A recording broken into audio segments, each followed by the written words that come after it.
Hey guys, I'm Dr. Tobisch with Whitefish Chiropractic. In this video series, I'm going to be talking about restoring lumbar flexion, or basically restoring the ability for you to bend forward, pick something up off the floor without blowing your back out.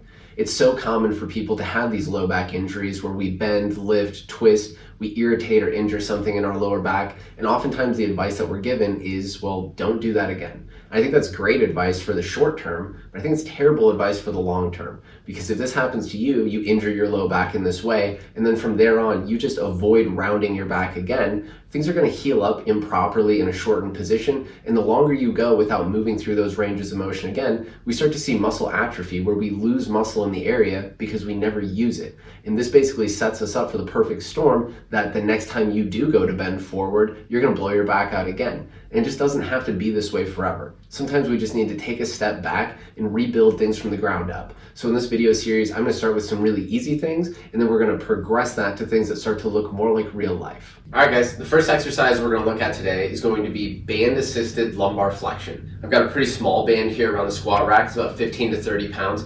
If your back is really sensitive to lumbar flexion, then you might grab a way bigger band, like just 40 to 80 pounds of resistance. So the idea with the exercise is we're going to have the band assisting us into that vulnerable position, basically offloading the structures in our lower back and helping us come back out of that position. So this is basically a Jefferson curl with assistance. So you can go feet about shoulder width apart. You can grab onto the band. Now we're going to round forward one joint at a time, basically pushing the band down towards the floor. So I'll start at my neck, tucking my chin, starting to round down towards the floor.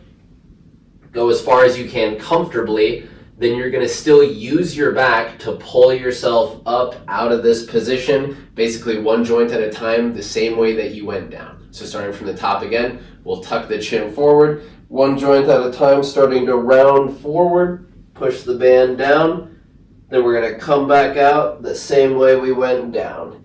With this exercise, you can start with 2 to 3 sets of 8 to 10 reps, and we'll do this twice each week.